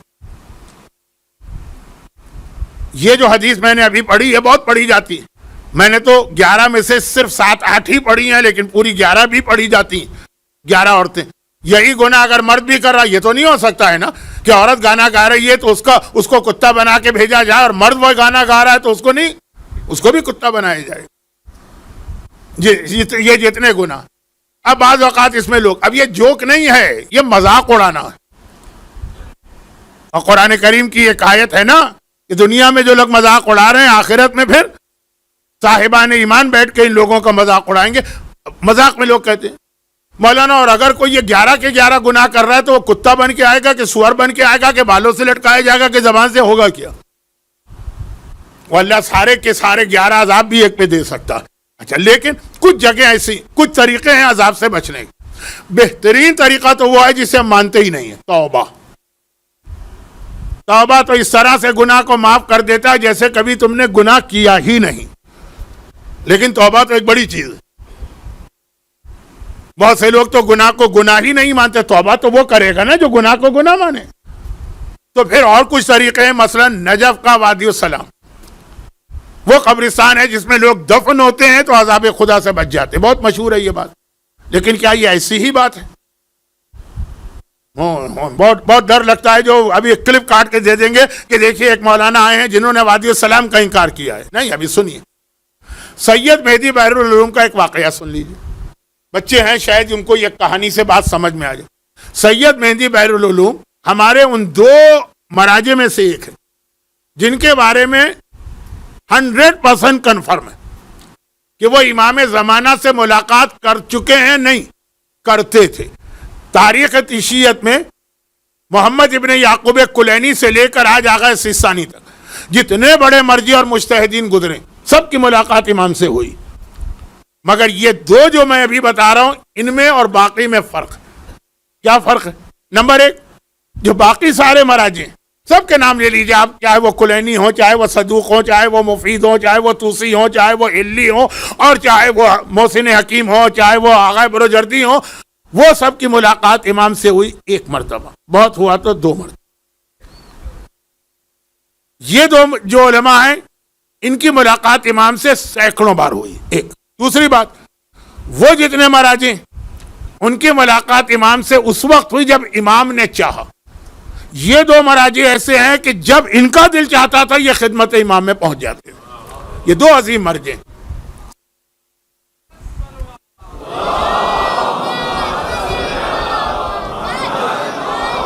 ایک مرجع دفن ہے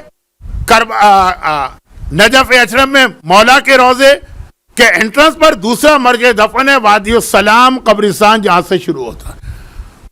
پہلا مرجع مقدس سے ارض بیلی. جب آپ مولا کی زری کی زیارت کو جاتے ہیں تو رائٹ سائڈ پہ علامہ ہلی، لیفٹ سائڈ پہ مقدس سے ارض بیلی مردوں کے لیے، عورتوں کا تو انٹرنس نہیں. اور وادی السلام کا قبرستان جو شروع ہوتا ہے شیخ توسی کی قبر سے. مولا کے روضے سے آپ نکلے، باب توسی سے سامنے ہی الٹے ہاتھ کے اوپر سب سے پہلی جو بلڈنگ ہے وہ ایک مسجد ہے جس پہ دو گنبد، اس لیے کہ وہاں دو قبریں. ایک شیخ توسی کی ہے جنہوں نے نجف کا حوضہ بنایا، اور ایک سید مہدی جن کا واقعہ بحر العلوم کہلاتے ہیں، علوم کا سمندر، اوشین آف نالج، یہ اسی میں دفن ہے. اکثر مومنین وہاں جاتے ہیں اور نظر انداز کرتے ہوئے آگے بڑھ جاتے ہیں. وہ ایک ہی مسجد ہے، اس کے اندر یہ دونوں قبریں. خیر، یہ سید مہدی بحر العلوم جب چاہتے تھے امام سے مل لیتے تھے، اور ایک بار نہیں ملے سینکڑوں بار ملے. یہ بیٹھے ہوئے ہیں مولا کے روضے کے صحن میں درس دے رہے ہیں. اجتہاد کا درس جو ہے نا وہ اسی طرح مسجدوں میں یا مولا کے روضے کے صحن میں ہوتا کہ ایک شخص بہت پریشان آیا اور آنے کے بعد کہنے لگا پرانا زمانہ ہے، 12 ہجرہ ان کا سن وفات، 1212 یعنی تقریباً 250 سال پہلے. خاصا یہ آدمی مالدار تھا، لیکن اس کا زیادہ مال جو تھا وہ کیش تھا. پرانے زمانے میں کیش کہاں رکھیں؟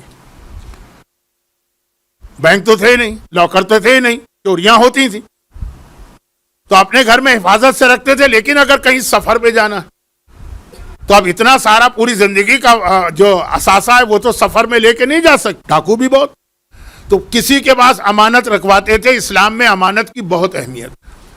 تو نجف میں ایک شخص بہت ہی متقی، بہت ہی پرہیزگار، ہر آدمی اس کے قسم کھائے، اور وہ سچا متقی تھا. ایسا نہ ہو کہ آپ یہ سمجھیں کہ وہ کوئی جھوٹا یا فراڈیا، سچا. وہ لوگوں کی یہ خدمت کرتا تھا. بہت ثواب ہے اس کا، لوگوں کی امانت رکھنے کا ٹائم بالکل نہیں ہے.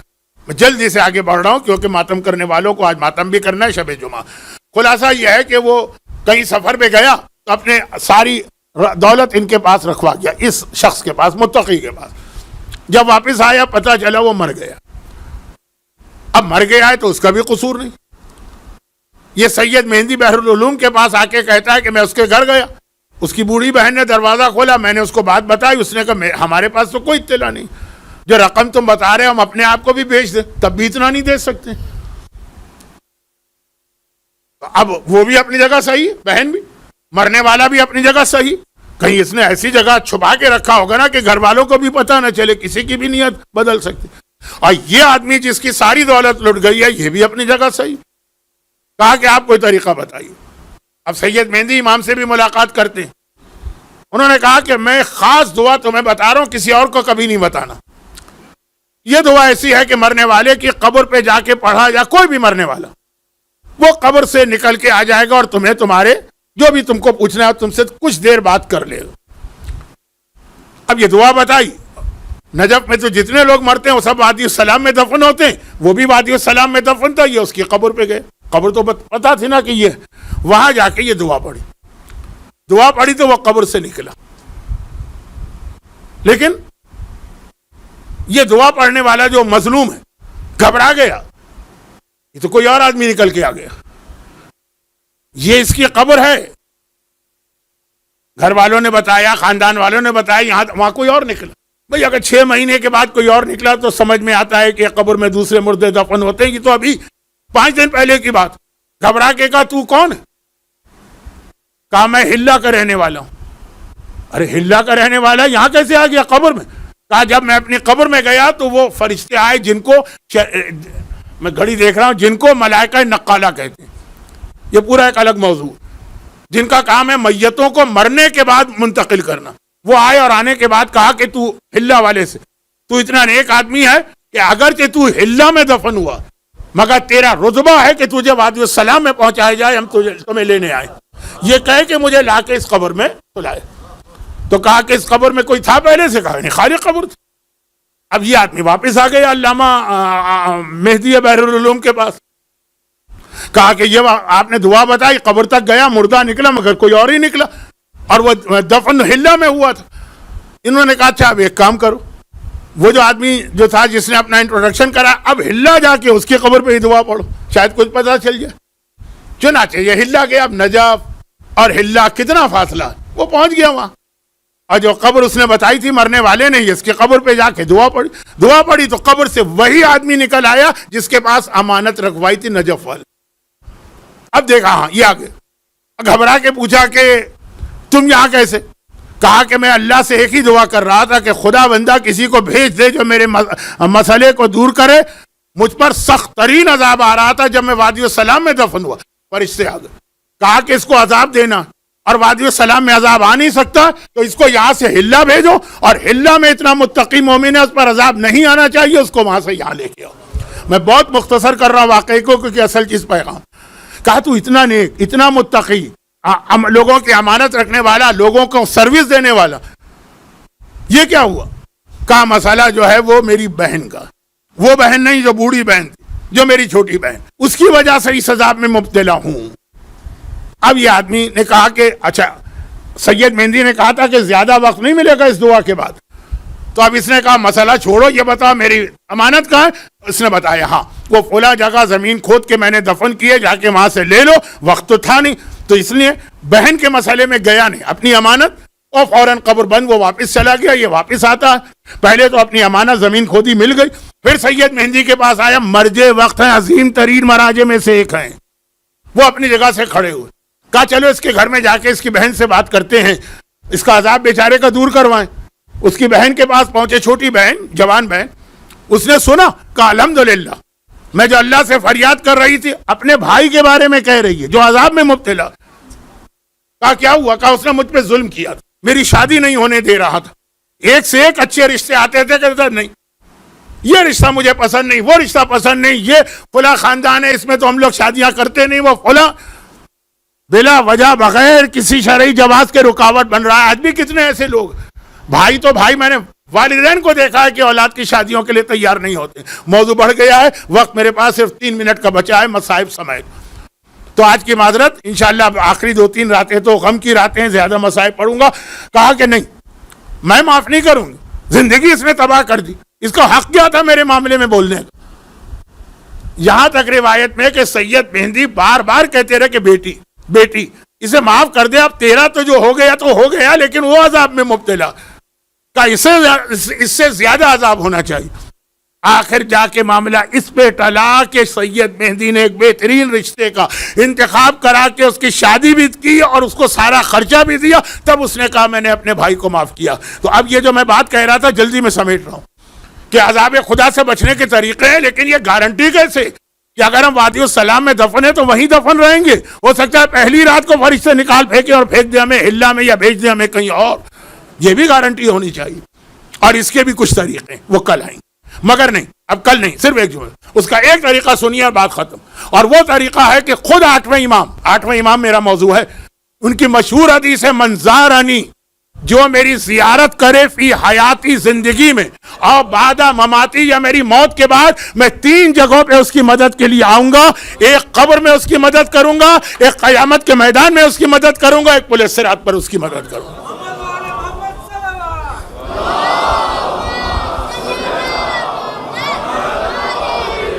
یہ 8ویں کی زیارت. ایک جملہ کہہ رہا ہوں، یہ بہت زیادہ ریسرچ والا جملہ نہیں، لیکن زیارت ہر امام معصوم کی ثواب لاتی ہے، بہت فضیلتیں، پوری کتابیں ہیں، خود کامل الزیارات میں دیکھ لیجیے. رسول خدا سے لے کے 11ویں امام تک کی زیارت کی فضیلتیں. لیکن شاید یہ والی ایسی حدیث شاید کہ جس میں امام نے ضمانت و گارنٹی لی، یہ ہے کہ آقا حسین کی زیارت کو جاؤ تو اللہ اتنے گناہ معاف کرے گا، ہر قدم پر اتنی فضیلتیں دے گا. لیکن امام معصوم کہے کہ میں گارنٹی لیتا ہوں میں ضمانت دیتا ہوں، تبھی تو امام ضامن کہلا رہے ہیں. خالی ہرن کی وہ ہرنی کے بچے والے مسئلے کی وجہ سے امام ضامن نہیں ہے، وہ ضمانت لے رہے ہیں کہ میری زیارت کرو تو قبر میں بھی میں آؤں گا. پھر کہاں کا عذاب؟ قیامت میں بھی میں آؤں گا، جب نامہ اعمال تولا جائے گا بولے صراط پر بھی میں آؤں گا. یہ ذمہ داری 8واں امام لے رہا ہے. ہم تو جسارت نہیں کر سکتے امام سے، لیکن 8واں امام کہہ رہا. اور اس کے ساتھ پھر اس جملے کو ملا دی کہ من بکا علی الحسین او ابکا او تبا کا وجبت لہ الجنہ، اور حسین پر آنسو بہاؤ تو دیکھو کس طرح جنت واجب ہوتی ہے. غم حسین زیارت امام رضا. اس کے ساتھ میری امام رضا کے حوالے سے 2 دن کی گفتگو مکمل ہوئی. اور غم حسین کی بات آئی تو یاد رکھیے گا کہ عزاداری کے حوالے سے سب سے زیادہ حدیثیں بھی 8ویں کے حوالے سے آئیں.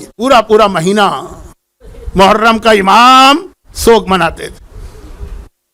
اور کربلا کا غم تو ایسا کہ خالی امام معصوم ہی غم نہیں کرتے تھے، کوئی اور بھی ان کے ساتھ تھا. بہت جلدی، کیونکہ ان مصائب اس سال کے عشرے میں اب تک مصائب میں زندان شام کے مصائب پڑھنے کا موقع نہیں ملا، تو آج 2 جملے سن لیں. شام کا قید خانہ ہے.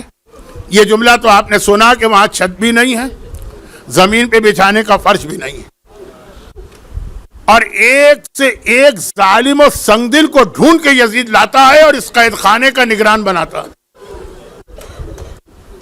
تو آخر اس کو ڈھونڈنے کی ضرورت کیا پڑتی ہے؟ وہ ظالم ترین کو لے کے آتا ہے، لیکن وہ ظالم ترین بھی جب اہل بیت کی مظلومیت کو دیکھتا ہے، وہ اہل بیت کا چاہنے والا بنتا ہے، یزید کو فوراً اس کو ہٹانا پڑتا. اور انہی ظالم ترین زندانیوں میں سے ایک ایسا کہ ایک دن وہ میرے مظلوم آقا سجاد کے پاس آتا ہے اور کہتا ہے فرزند رسول، جب میں یہاں پہ آیا تھا تو آپ کے خاندان اتنی دشمنی، بغض اور عداوت رکھتا تھا، لیکن اب میں آپ کے خاندان کا ایسا محب بن گیا ہوں. آپ کی مظلومیت دیکھی ہے میں نے، لیکن مولا صرف ایک ریکویسٹ اور درخواست ہے، آپ ایسا تو نہ کریں نا کہ میں بھی مارا جاؤں، میرے گھر والے بھی مارے جائیں، میرے بچے بھی مارے جائیں. امام نے کہا تیرا جملہ بتا رہا ہے تجھے ہم سے کوئی شکایت ہو گئی؟ ہم نے تو آج تک کوئی ایسا کام کر ہی نہیں سکتے.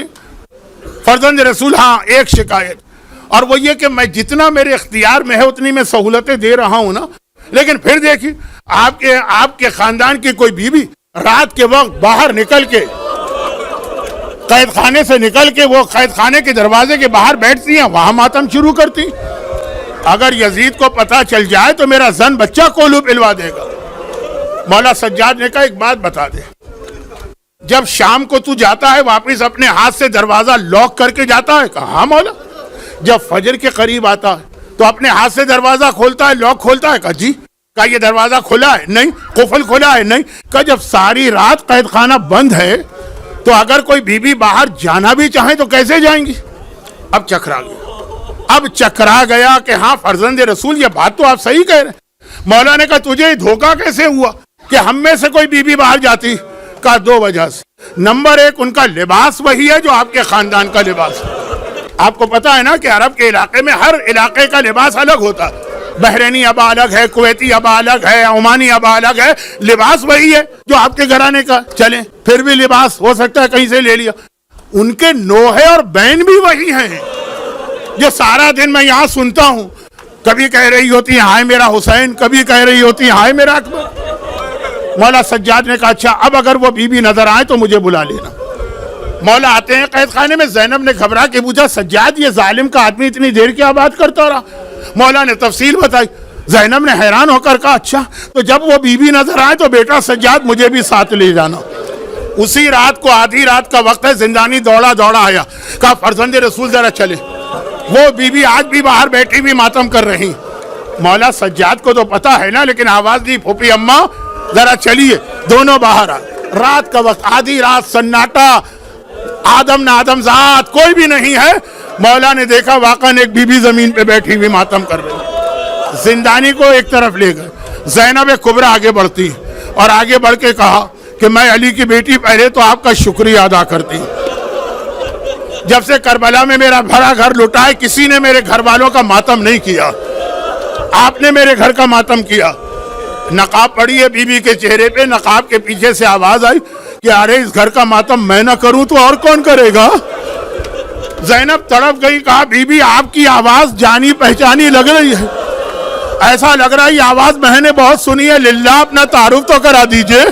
بھائی اتنا کہنا تھا، ایک بار بی بی نے چہرے سے نقاب ہٹائی، زینب نے دیکھا میری دکھیاری ماں، میری مظلومہ ماں، میری معصومہ ماں فاطمہ زہرا میرے سامنے ہیں، اور کہہ رہی ہے زینب بیٹی گھبرانا نہیں، کربلا سے شام میں تیرے ساتھ ہر منزل پر آئی، بڑی سے بڑی مصیبت آئے فاطمہ تیرے ساتھ اس مصیبت میں اجرکم اللہ، خدا بندہ اس گریے کا واسطہ ان کی ساری حاجتیں پوری فرما۔